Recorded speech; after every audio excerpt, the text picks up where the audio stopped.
Hello guys, what's up everyone? Welcome back to the channel. This is Shivam Dwivedi and you are watching Inspired Economics. दोस्तों आज है 13 सितंबर 2021 और आज हम discuss करने वाले द हिंदूज न्यूज़पेपर को। दोस्तों इसकी सारी की सारी पीडीएफ फाइल अगर आपको डाउनलोड करनी है इवन नोट्स के साथ, तो ये सारी चीज़ें आपको मिल जाएंगी हमारे टेलीग्राम चैनल पे जिसका नाम है इकोनॉमिक्स ईजी है, या फिर आप सीधा लिंक डिस्क्रिप्शन में दे रखे हैं, वहाँ भी जाके सीधा आप इसे ज्वाइन कर सकते हैं। देखिए आज अभी फ्रंट पेज पे कुछ छोटी छोटी न्यूज़ है, मैं तुरंत इसको कवर अप कर देता हूँ। जैसे आप जानते हैं कि गुजरात के जो चीफ मिनिस्टर है उन्होंने रिज़ाइन दिया और एक नए चीफ मिनिस्टर वहाँ पर अपॉइंट किए गए। तो मैं आपको बता दूँ यहाँ पर जो चीफ मिनिस्टर है वो विजय रूपानी थे। पहले इन्होंने अपने रेजिग्नेशन लेटर पे गवर्नर से सिग्नेचर भी करवा लिया और बाद में नए चीफ मिनिस्टर जो यहाँ पर हैं वो भूपेंद्र पटेल, इनको इलेक्ट किया गया एक नए चीफ मिनिस्टर के थ्रू। और कहा जाता है कि जो ये हमारे विजय रूपानी है ये अमित शाह से बहुत ज़्यादा जुड़े हुए थे। देखो यहाँ पर ये न्यूज़ क्यों कवर किया रही है, बिकॉज आपका जो जीएस पेपर 3 इंडियन पॉलिटी है उनसे ये चीज़ें निकल कर आती हैं। दोस्तों एक छोटा सा क्वेश्चन मैं आपसे पूछूंगा कि जो हम सीएम के लिए, चीफ मिनिस्टर के लिए जो इलेक्शंस करवाते हैं, तो वो हमारे कौन से आर्टिकल में और चीफ मिनिस्टर को कौन कौन से राइट्स दिए जाते हैं किसी भी अपनी अथॉरिटी के अंदर काम करने के लिए, ये सारी चीज़ें आप मुझे बताओगे नीचे कमेंट सेक्शन के अंदर, ठीक है।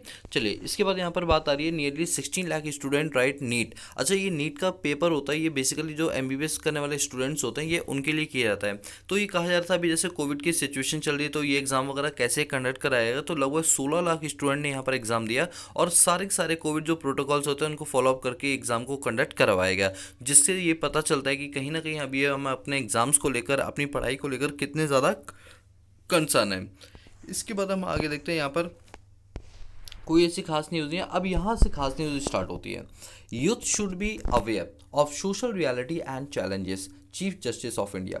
देखो आप जानते हैं जो हमारे chief justice of India CV Ramana है, सॉरी एनवी रमना, इन्होंने कई सारे रिफॉर्म्स किए जब से चीफ जस्टिस ऑफ इंडिया बने। दोस्तों मैं अपने पिछले 10 सालों से, जब से मैंने होश संभाले हैं, इन चीज़ों को पढ़ना शुरू किया है, तब पिछले 10 सालों के अंदर अभी तक जितने भी चीफ जस्टिस ऑफ इंडिया बने उनमें एनवी रमना जो है वो बहुत ज़्यादा तेज़ निकले हैं। क्यों निकले हैं? बिकॉज मुझे पर्सनली ऐसा लगता है इन्होंने हर दिन कोई ना कोई रिफॉर्म करना है, हर दिन जो जुडिशरी सिस्टम के जो लूप होल्स हैं उनको दूर करने की कोशिश इन्होंने की, जिसकी सबसे पहले इन्होंने अपॉइंटमेंट ऑफ अपने जजेस होते हैं उनको लेकर इन्होंने किया। और यहाँ पर उन्होंने एक संदेश जारी किया है जिसके तहत ये कहा गया है कि जो यूथ है ना इंडिया का, ये बहुत ही इंपॉर्टेंट पार्ट है इंडिया के डेवलपमेंट के लिए। और अगर इस यूथ को गलत इन्फॉर्मेशन मिलेंगी सोशल मीडिया प्लेटफॉर्म से तो कहीं ना कहीं ये दंगे भड़काने में काम कर सकता है, कहीं ना कहीं इनकी मेंटालिटी का मिसयूज़ किया जा सकता है। तो यहाँ पर इनकी तरफ से क्लियर कट मैसेज ये बोला गया है कि जितने भी यूथ हैं वो कभी भी सोशल मीडिया की रियलिटीज़ को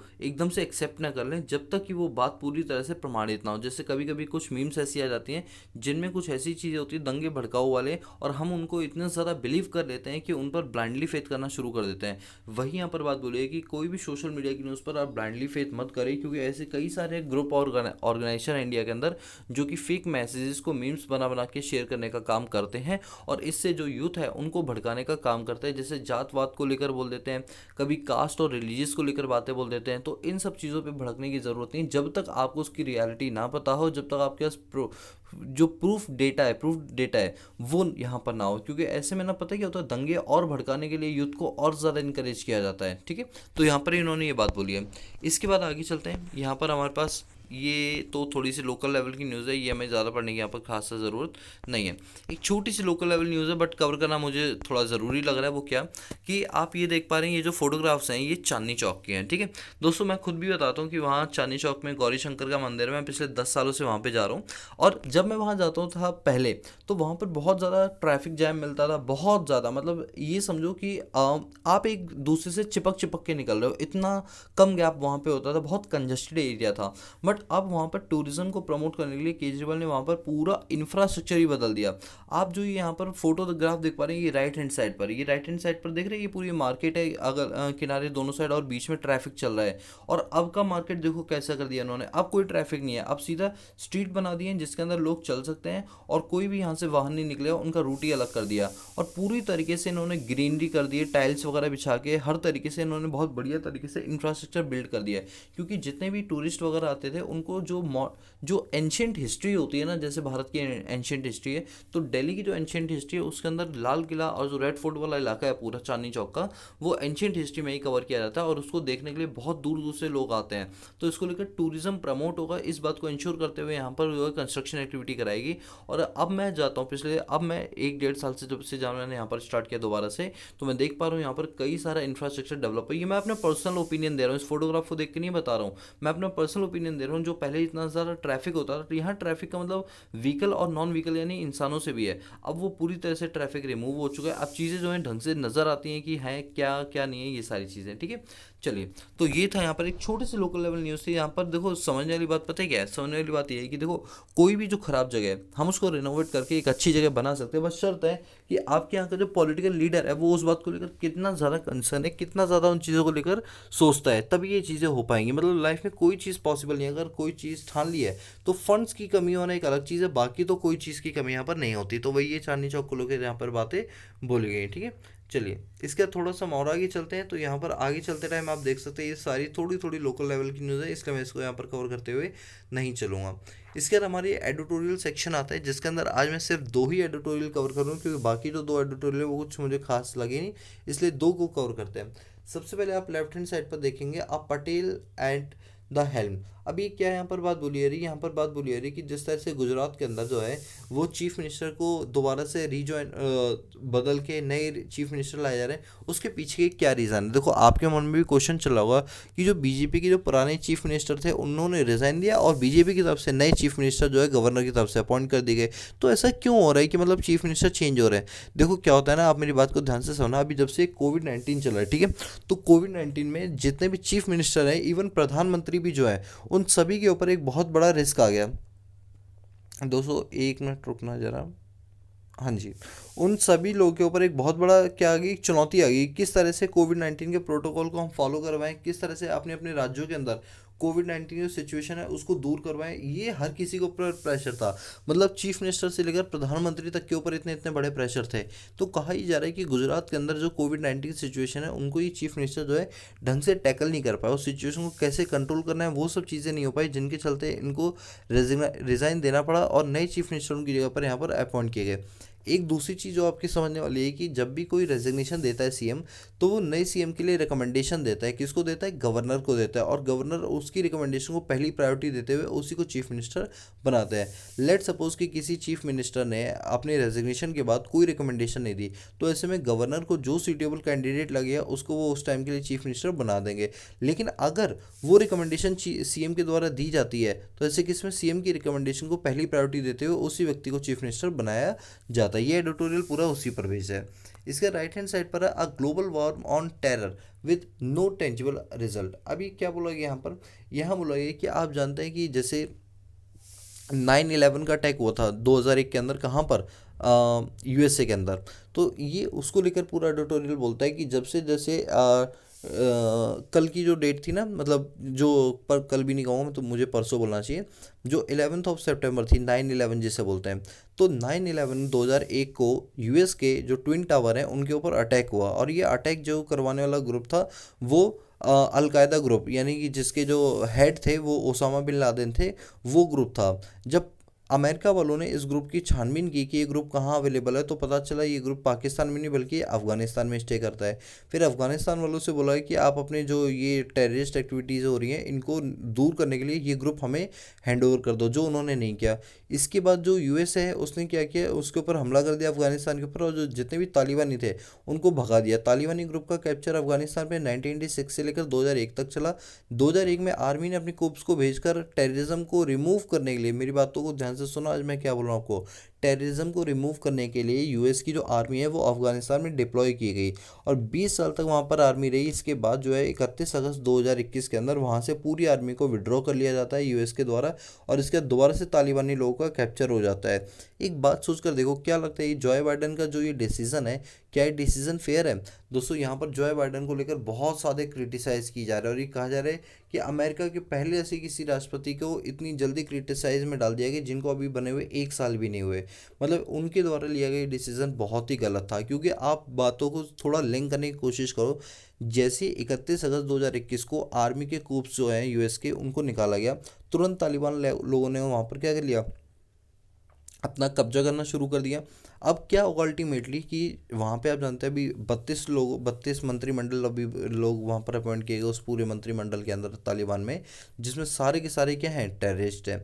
तो क्या यहाँ पर पीस इस्टेब्लिशमेंट हो पाएगी किसी भी कंट्री के साथ? The answer is no. बल्कि टेररिज्म को प्रमोट और मिलेगा। और जो यूएस ने जिस पर्पज से वहाँ पर अपनी आर्मी को भेजी थी टेररिज्म को रिड्यूस करने के लिए, अब वो टेररिज्म फिर से बढ़ता हुआ नजर आ रहा है।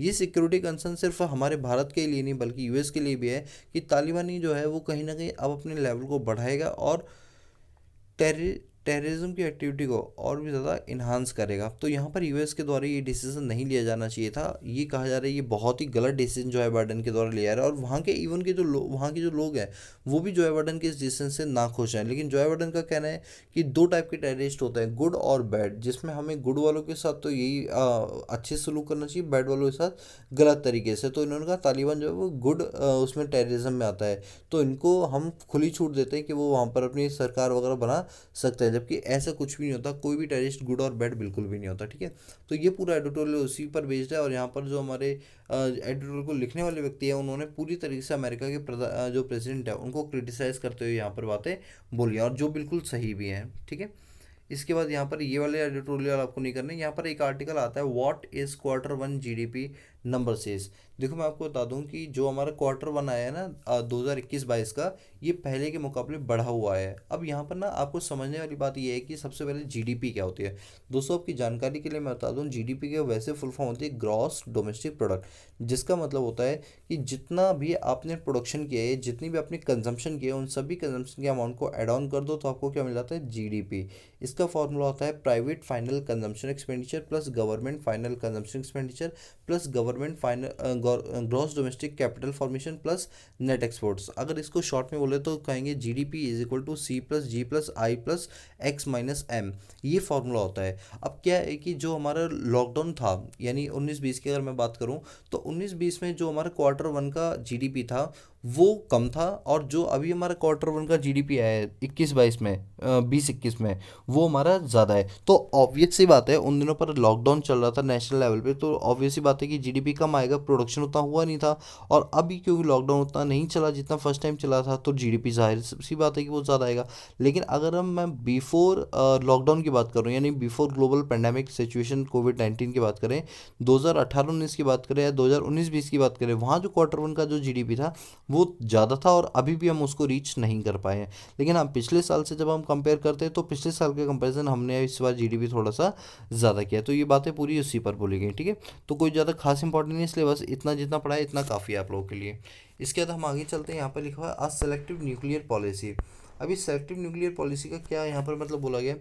देखो क्या है, हमारे पास कई सारी ऐसी एजेंसीज हैं जो ये आइडेंटिफाई करवाती हैं कि कहीं ऐसा तो नहीं कोई कंट्री जो है वो खूब न्यूक्लियर बम्स वगैरह बना रही हो। तो वो क्या करती है, पूरी तरीके से कंट्रोल करके चलती हैं कि कौन क्या कर रहा है, इन सब चीज़ों पर कंट्रोल करना।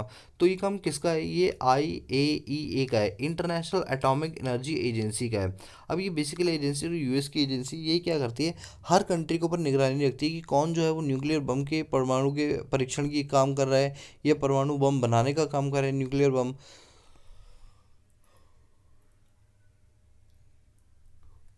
तो इन चीज़ों को लेकर बहुत बड़ी चिंता जताई जा रही है, खासतौर पे नॉर्थ कोरिया से। अब नॉर्थ कोरिया में पता है क्या हो रहा है, नॉर्थ कोरिया में वो तानाशाही नहीं जिम किम करके उसका नाम है, तो वो तानाशाही क्या कर रहा है, इस टाइम न्यूक्लियर बम बनाने पे पूरा फोकस कर रहा है। अब आप कहोगे सर इन ग्रुप को कैसे पता चला, तो इन्होंने क्या किया, सैटेलाइट से देखा कि जो वहाँ की जो नदियाँ जो समुद्र है उसमें से बहुत मतलब जहरीले पानी की वजह से गैसेस बन रही हैं। जो वो गैसेस के जो बादल ऐसे हैं वो बनते हुए नज़र आ रहे हैं, जो इस बात को प्रेजेंट करता है कि वहाँ न्यूक्लियर रिएक्शन जैसी चीज़ें वहाँ पर करवाई जा रही है। इट मीन्स कहीं ना कहीं जो नॉर्थ कोरिया है वो क्या कर रहा है, इस टाइम न्यूक्लियर पावर बम के ऊपर अपनी रिसर्च वगैरह कर रहा है। दोस्तों ये एक ऐसी कंट्री है जो सभी लोगों से बिल्कुल अलग रहती है, और इसके अलग रहने का कारण यही सेल्फ प्रॉस्पेरिटी वाली इकॉनमी मानी जाती है। लेकिन अगर हम इन रियलिटी देखें तो इनके पास खाने तक के लिए भी इस अभी पैसे नहीं पड़े हैं, और ये यूएस से हेल्प मांग रहे हैं कि कुछ फाइनेंशियली हमें असिस्ट कर दो। ठीक है, तो इस टाइप से आप जानते हो हमारी इंडियन इकॉनमी भी जब देश आज़ाद हुआ था तो हम अपने आप में सेल्फ रिलायंट बनने की कोशिश कर रहे थे, लेकिन फाइनली 1981 में हमको भी जो है आईएमएफ और वर्ल्ड बैंक से हेल्प लेनी पड़ी। तो कुछ ऐसी हाल अभी नॉर्थ कोरिया के अंदर चल रहा है, क्योंकि वहाँ का जो भी बजट होता है वो मैक्सिमम बजट अपना जो है वो इंफ्रास्ट्रक्चर और एजुकेशन पे ना खर्च करते, वो किस पे करते हैं, अपनी आर्मी के ऊपर करते हैं। वो कहते हैं कि जितनी ज़्यादा आर्मी स्ट्रांग होगी उतना ही हमारा देश क्या रहेगा, स्ट्रांग रहेगा। तो उन वो इस फिलॉसफी पे यहाँ पे काम करते हैं। चलिए कोई दिक्कत नहीं है, आगे बढ़ते हैं। आगे बढ़े तो यहाँ पर एक डील नज़र आ रही है। वो डील किस चीज़ की है? LCA-MK2 to roll out next year, first flight in 2023 से साइंटिस्ट। अब ये क्या है कि हमारे यहाँ पर ना एक LCA जिसको बोलते हैं लाइट कॉम्बैट एयरक्राफ्ट, और एक और एयरक्राफ्ट है जिसका नाम है MK2। ये दोनों के दोनों जो है फ्यूचर के अंदर रिलीज़ होने वाले हैं। मतलब रिलीज़ होने वाले का मतलब है कि ये भारत के लिए काम करना शुरू करेंगे। इसके अंदर पूरी तरह से एडवांस तरीके से टेक्नोलॉजी वगैरह डिप्लॉय की गई है, और कहा जा रहा है भारतीय नौसेना के अंदर ये बहुत ही जल्दी शामिल होने वाले हैं, और कहा जा रहा है इनकी जो सर्विसेज हैं वो 2023 से यहाँ पर स्टार्ट हो जाएंगी। बस इससे ज़्यादा आपको ये ज़रूरी नहीं है, बस इतना काफ़ी है। सऊदी ईरानी foreign minister to visit India. क्या है कि जो सऊदी अरब और जो ईरानीज़ हैं ईरान के, ये इनके जो फॉरेन मिनिस्टर है वो इंडिया में विजिट करेंगे और डिस्कस करेंगे अफ़गानिस्तान के इशू को लेकर। आपने एक चीज़ नोटिस की होगी, जब से 15 अगस्त 2021 में अफ़गानिस्तान पे कब्जा, काबुल वगैरह पे कब्जा कर लिया था इस्लामी इन लोगों ने, तालिबानी लोगों ने, तो तब से कई सारी इंटरनेशनल ऑर्गेनाइजेशंस जो है या इंटरनेशनल कंट्रीज़ जो हैं ये क्या कर रही हैं, आपस में डिस्कशन कर रही हैं कि अफ़गानिस्तान में जिस तरह से टेररिज्म को प्रमोट किया जा रहा है किस तरह से इनको काउंटर करना है, कौन कौन सी पॉलिसी जो है वो इनको फ्रेम करके चलनी है। इन सभी बातों को लेकर यहाँ पर चीज़ें जो है वो डिस्कस की जा रही हैं, और इसी चीज़ के चलते सऊदी अरब और ईरानी जो फॉरेन मिनिस्टर है वो इंडिया में विजिट करने वाले हैं, और वो इसी बात पर डिस्कस करेंगे कि अफ़गानिस्तान से किस तरह से जो हमें वो डील करना है, किस तरह से वो उनसे ट्रेड रिलेशन रखने या डिप्लोमेटिक रिलेशन रखने, इन सब बातों को लेकर यहाँ पर एक मीटिंग यहाँ पर ऑर्गेनाइज की जाएगी, और ये सब दिल्ली में होगा। इसके बाद यहाँ पर एक कॉन्सेप्ट आता है anti net grid to finally see the light of day. अब ये एंटी ग्रिड क्या है, इसके लिए ना मैंने यहाँ पर नोट्स बनाए, आप इस नोट्स को ध्यान से देखना। ये देखें, ये आपके जीएस पेपर नंबर 3 प्रीलिम्स में काफ़ी हेल्पफुल रहेंगे। ये क्या है? Terrorism in hinterland and border areas. इसकी फुल फॉर्म क्या होती है नेट ग्रिड की? National intelligence grid. क्या होती है? National intelligence grid. अब बेसिकली क्या है, नेशनल इंटेलिजेंस ग्रिड जो है वो एक ऐसी इंटेलिजेंस ब्यूरो है जो कि सिक्योरिटी फीचर्स को बताती है गवर्नमेंट ऑफ इंडिया को लेकर। मतलब ये एक ऐसी ऑर्गेनाइजेशन है जो कि जो भारत की जो सीमा है उसमें किस तरह की सिक्योरिटी चल रही है, सिक्योरिटी को लेकर क्या कंसर्न है, क्या हमारे पास थ्रेट है, क्या हमारे पास अपॉर्चुनिटीज़ हैं सिक्योरिटीज़ को लेके भारत के, उन सब चीज़ों को बताने के लिए, गाइड करने के लिए एक एजेंसी जिसका नाम रखा है नेशनल इंटेलिजेंसी ग्रिड। अब ये क्या करता है, ये आपको बताता है कि एनालिसिस करके बताता है कि अभी हमारे पर जो सिक्योरिटी कंसर्न है वो कितना ज़्यादा स्ट्रांग है और कितना ज़्यादा वीक है। और इसकी जो शुरुआत है वो जब मुंबई में अटैक हुआ था 2008 के अंदर, टेररिस्ट अटैक हुआ था 2008 में, तब से इसकी शुरुआत होनी शुरू हुई। आप जानते हैं ना मुंबई में वो ताज होटल वगैरह पे जो अटैक हुआ था, तो तब हमें ऐसा लगा कि सिक्योरिटी कंसर्न को लेकर एक ऐसी ऑर्गेनाइजेशन बनानी चाहिए जो हर टाइम अपना डेटा और एनालिसिस किया करे कि इंडिया में कितनी सिक्योरिटी है कितनी नहीं है इन सब चीज़ों को लेकर।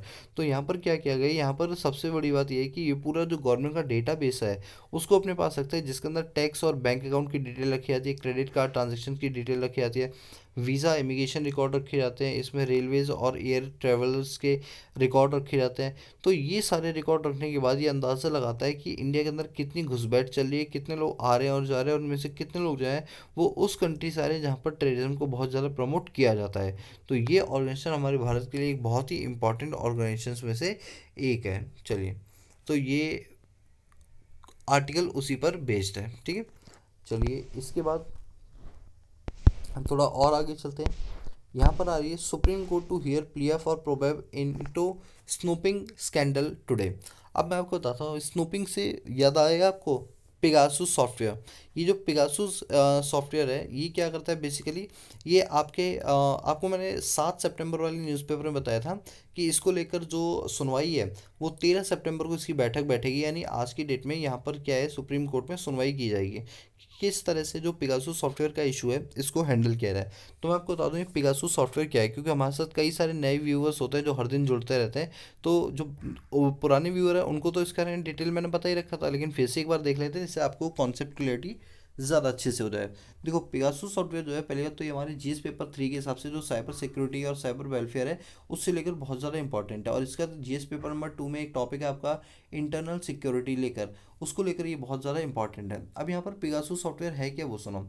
ये इसराइल की एक कंपनी है जिसने इस सॉफ्टवेयर को बिल्डअप किया था इस पर्पज से कि जो टेररिस्ट एक्टिविटीज़ हो रही हैं तो उसमें टेररिज्म में जो चीज़ें लीक कर दे जिससे कि उनकी जो पॉलिसीज़ है वो फेल हो जाए, इस बात को लेकर ये सॉफ्टवेयर बनाया गया था जिसके अंदर ये मोबाइल में घुस के उनके जो पर्सनल डेटाज होते हैं, चाहे वो कॉल हो चाहे हिस्ट्री हो, कोई भी चीज़ हो, वो वहाँ पर पता लगा पाएंगे। अब बेसिकली ये जो सॉफ्टवेयर है ये काम किस तरीके से करता है देखो मैं आपको बताता हूँ। इसके लिए मैंने यहाँ पर फोटोग्राफ भी ली हुई है। देखिए पेगासुस जो सॉफ्टवेयर है इसमें ये जो हॉर्स आप देख रहे हो जिसके ये पंख लगे हुए हैं पेगासुस कहलाता है। ठीक है, मतलब जासूसी करने वाला।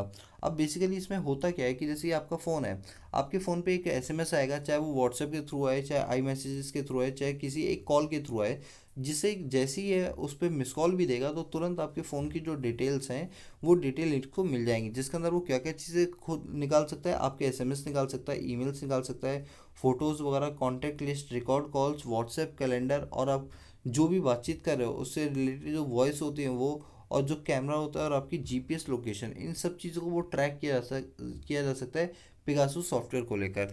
तो यहाँ पर बात ये बोली जा रही है कि जो इजराइल कंपनी ने पेगासुस सॉफ्टवेयर बनाई ये टेररिज्म को रिमूव करने के लिए किया है और जो टेररिस्ट एक्टिविटी की जो सीक्रेट इन्फॉर्मेशन होती है उनको लेने के लिए बनाया गया था।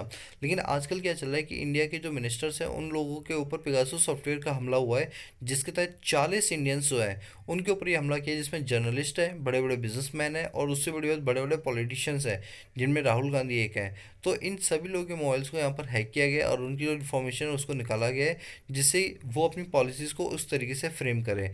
तो यहाँ पर ये बोला है कि इसराइल की जो कंपनी का जो सॉफ्टवेयर है, यह जो तरीका है ये बहुत ज़्यादा हानिकारक है उन सभी कंट्रीज़ के लिए जहाँ पर पेगासुस सॉफ्टवेयर का मिसयूज़ किया जा रहा है।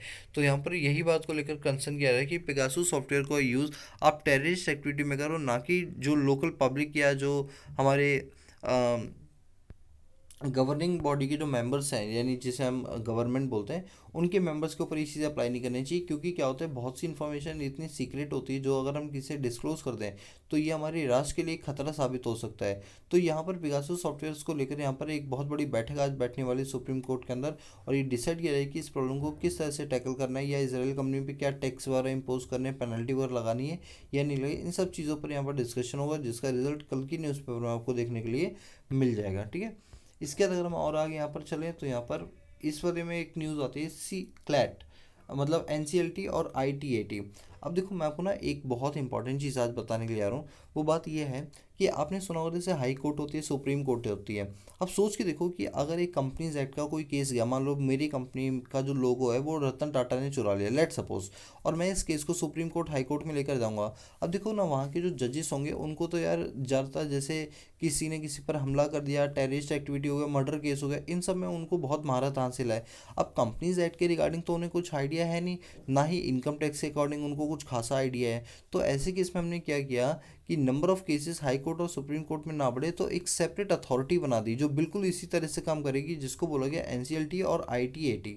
मैं आपको बता दूं कंपनीज एक्ट से रिलेटेड अगर कोई भी केस आएगा तो वो हाई कोर्ट सुप्रीम कोर्ट में नहीं आएगा, वो कहाँ रहेगा, एनसीएलटी में रहेगा। एनसीएलटी को तो बोलते हैं नेशनल कंपनी लॉ ट्रिब्यूनल। और आईटीएटी के अंदर क्या होगा, इनकम टैक्स अपीलेट ट्रिब्यूनल है जो कि इनकम टैक्स से रिलेटेड जितने भी केसेस होंगे उनको यहाँ पर पिकअप करने का काम करेगा और समाज में एक ऐसी सर्विस प्रोवाइड कराएगी जो हाई कोर्ट और सुप्रीम कोर्ट प्रोवाइड नहीं करवा पाते हैं। सोच के देखो ना, अगर कोई भी केस इनकम टैक्स का लगा मैं हाई कोर्ट सुप्रीम कोर्ट के जजेस से बोलूँगा तो वो इस काम में परफेक्ट नहीं है। तो इसीलिए इनके लिए हमने एक सेपरेट बॉडी बना दी जो कि क्वासी जुडिशरी का काम करता है, और बिल्कुल ये जैसे कोर्ट में केसेस होते हैं वैसे यहाँ भी किए जाते हैं, और इनके डिसीजन होते हैं वो मान्य होते हैं जिसके खिलाफ आप अपील जाहिर नहीं कर सकते। तो आपको याद करने वाली चीज़ है कि अगर कोई केस कंपनी लॉ से रिलेटेड आता है तो उसकी सुनवाई एनसीएलटी में, जिसे बोल रहे हैं नेशनल कंपनी लॉ ट्रिब्यूनल, और आईटीएटी में जाता है तो इनकम टैक्स अपीलेट ट्रिब्यूनल जो है इसमें इनकम टैक्स से रिलेटेड जो केसेस होते हैं उनकी सुनवाई यहाँ पर की जाती है। ठीक है, ये हो गया। इसके बाद है NCW slam police over Mumbai rape. अभी NCW क्या है, इसको लेकर मैंने यहाँ पर नोट्स बनाए, चलो मैं आपसे नोट्स पहले डिस्कस कर लेता हूँ। NCW को लेकर, तो NCW क्या है, national company of national commission on women. क्या है, जैसे आज की डेट में आप देख पा रहे हैं जो रेप केसेस हैं वो कितने ज़्यादा इंक्रीज हो गए। मतलब आज की डेट में रेप एक कॉमन सी चीज़ हो गई, जैसे लूटपाट है ना, वैसे ही रेप एक कॉमन सी चीज़ हो गई है। तो मुंबई में एक रेप केस हुआ था जिसके बाद इस कमीशन को बनाया गया था, जिसका नाम है NCW यानी national commission of women. Basically ये एक स्टैट्यूटरी बॉडी है जो कि जनवरी 1982 में स्टैब्लिश की गई थी, और बाकायदा इसका एक एक्ट भी बनाया गया था जिसका नाम है commission of for women act 1990। इसके अंदर बेसिकली क्या था, यहाँ पर इस कमेटी के द्वारा वुमेन्स की सेफ्टी को लेकर बहुत सारे रूल्स एंड रेगुलेशन और पिनल प्रोविजंस यहाँ पर बनाए जाते हैं। इसके अंदर क्या होता है बेसिकली कि वुमेन्स को किस तरह से सेफ गार्ड देना है, किस तरह से उनको सिक्योरिटी देने हैं, लेजिस्लेचर के थ्रू, फेडरल मैकेनिज्म के थ्रू, ग्रीवांसेस के थ्रू, पेनाल्टीज के थ्रू, या जो भी उसके ऊपर केस वेस करना है, उन सभी के रिगार्डिंग ये जो कमीशन है ये काम करता है ताकि वुमेन की सेफ्टी को इंश्योर किया जा सके। तो अगर यहाँ पे समझने वाली चीज़ है कि NCW की फुल फॉर्म क्या होती है, नेशनल कमीशन फॉर वुमेन, और ये बेसिकली कब बनाया गया था तो मैंने भी आपको बता दिया था। और तीसरी चीज़ कि ये काम क्या करती है, ये वुमेन्स की सेफ्टी को लेकर बहुत ज़्यादा कंसर्न है, चिंता व्यक्त करती है। अगर NCW ने कोई केस पर बात बोली है तो यार ना ये सुप्रीम कोर्ट और हाई कोर्ट के अंदर ये केस बिल्कुल जाएगा ही जाएगा। तो ये बेसिकली किसके लिए, जो रेप केस होते हैं, जो गर्ल्स के साथ जो मिसयूज़ किया जाता है बॉयज़ के द्वारा, उन सब चीज़ों को रोकने के लिए ये कमीशन यहाँ पर बनाया गया है। इसके बाद आगे देखेंगे, यहाँ पर एक चीज़ आ रही है, छोटी सी न्यूज़ है, वैसे कवर नहीं करनी चाहिए थी बट मैं फिर भी कवर कर देता हूँ। UP government ad uses photo of flyover in Kolkata. अब ये क्या है कि यूपी गवर्नमेंट ने ना अपने एक न्यूज़पेपर में इंडियन एक्सप्रेस के अंदर अपना एक एडवर्टाइजमेंट किया था जिसमें वो ऊपर योगी आदित्यनाथ की फ़ोटो लगी थी और नीचे ये वाली जो फोटोग्राफ आप देख पा रहे हैं ये लगी हुई थी, जिसमें ये कहा गया था कि यूपी गवर्नमेंट जो है वो खूब पैसा खर्च कर रही है अपने इंफ्रास्ट्रक्चर प्रोजेक्ट के ऊपर। और देखिए ये इंफ्रास्ट्रक्चर कितना अच्छा है। अब आपको मैं बता दूं, ये जो है कोलकाता का एक फ्लाईओवर है, तो आप मेरी बात को समझ चुके हो कि ये कोलकाता गवर्नमेंट ने बनवाया होगा, लेकिन इसकी फोटोग्राफ किसने लगाई, ये यूपी गवर्नमेंट ने। तो इसको लेकर जो है इनके ऊपर खींचातानी हो गई है कि आपने हमारी फ़ोटो का यूज़ क्यों किया। अगर आपको यूपी में विकास दिखाना है तो आप अपनी यूपी की फ़ोटो लगाओ कि कोलकाता की लगा रहे हो बिना हमसे पूछे। तो यहाँ पर देखो मुझे ऐसा पर्सनली लगता है कि यहाँ पर जो पॉलिटिकल पार्टी है उनकी कोई गलती नहीं है, क्योंकि जो एडिटर वगैरह होते हैं जिनको ये काम देते हैं उनसे ही गलती होगी कि उन्होंने गूगल इमेजेस पे जाके ये वाली फ़ोटोग्राफ उठा ली, जबकि उन्हें यूपी की किसी कंस्ट्रक्शन की फ़ोटोग्राफ उठानी चाहिए थी।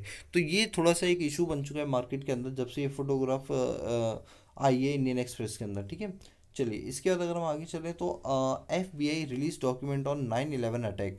अब ये FBI जो है ये क्या है, फेडरल ब्यूरो ऑफ इन्वेस्टिगेशन, इसने सैटरडे को अपनी जो डॉक्यूमेंट है उसको रिलीज़ किया जिसके अंदर 9/11 अटैक को लेकर बातें की गई है कि किस तरह से जो अलकायदा ग्रुप है उसका जो हेड यानी ओसामा बिन लादेन है उसने किस तरह से 9/11 अटैक को जो है यहाँ पर प्रमोट किया। ठीक है, तो ये सारी चीज़ें ऑलरेडी हम डिस्कस कर चुके हैं, इसलिए मैं इस पर ज़्यादा फोकस अभी नहीं करूँगा। ठीक है, चलिए इसके बाद है हमारे पास, अच्छा ये जो 9/11 अटैक है आप याद था, इसके बारे में हम ऑलरेडी पिछले 2-3 दिन से डिस्कस करते ही जा रहे हैं। ठीक है, तो अब हम इस पर ज़्यादा फोकस अभी नहीं करेंगे।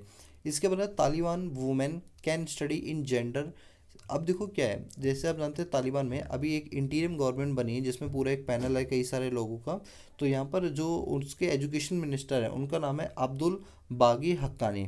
अभी अब्दुल बागी हक्कानी ने ये बोला कि देखो हम एजुकेशन को प्रमोट करना चाहते हैं और ऐसा नहीं गर्ल्स को एजुकेशन नहीं देना चाहते, हम बिल्कुल देंगे, लेकिन गर्ल्स के एजुकेशन के लिए जो टीचर अपॉइंट होंगे वो कोई फीमेल टीचर ही होगी, और अगर कोई मेल टीचर होगा भी तो वो ऐसा रखा है जिसकी एज बहुत ज़्यादा अच्छी बहुत ज़्यादा हो और उसका करेक्टर भी अच्छा हो। तो यहाँ पर बेसिकली बोला ये जा रहा है कि देखो पढ़ाने से हमें कोई दिक्कत नहीं, लेकिन जब पढ़ने आओगे तो बकायदा पूरा अपना जो कहते हैं ना कि बुर्का वगैरह पहनकर आते हैं, ठीक है, वो सब अपना पहनकर आना है और अपनी एजुकेशन को गेट कर सकते हो। एक अच्छी चीज़ में ये देखने के लिए मिली कि पिछली बार जब इन्होंने तालिबानी लोगों ने कैप्चर किया था अफगानिस्तान पे 1996 से लेकर 2001 तक, तब तो इन्होंने वुमेंस के एजुकेशन को लेकर ही साफ मना कर दिया था कि नहीं वुमेंस कोई भी एजुकेट नहीं होंगे। लेकिन अब कहते हैं बदलते मौसम के अनुसार चीज़ें बदलनी पड़ती है, तो इन्होंने भी अपनी कंट्री को बूस्टअप देने के लिए इन्होंने वुमेन एम्पावरमेंट की बात की है और कहा है कि अगर वुमेन कोई एजुकेशन लेना चाहती है तो वो बिल्कुल ले सकती है।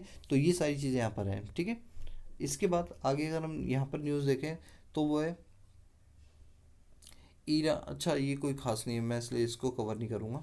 इसके आज के में कोई बिजनेस सेक्शन तो आता नहीं है, क्योंकि बिजनेस सेक्शन जो है वो मंडे को होता है, तो उसकी प्रिंटिंग ट्यूसडे को होती है। ठीक है, तो आज के जो हमारे द हिंदू न्यूज़पेपर है आज हम इसमें इतना ही रख लेते हैं दोस्तों। अगर आपको इसके नोट्स वगैरह चाहिए तो वो सारे अवेलेबल हैं हमारे टेलीग्राम चैनल पे, और साथ के साथ आप हमारी रमेश सिंह की इंडियन इकोनॉमी की सीरीज़ भी देख सकते हो, वो भी फ्री ऑफ कॉस्ट में सारे सारे चैप्टर वहाँ पे अपलोडेड किए गए हैं, बट वो हमारे दूसरे चैनल इकोनॉमिक सीजीए पर अपलोड किए गए हैं। ठीक है, तो दोस्तों आज के लिए इतने रखते हैं, बाकी मिलते हैं नेक्स्ट क्लास में, तब तक के लिए पीस आउट।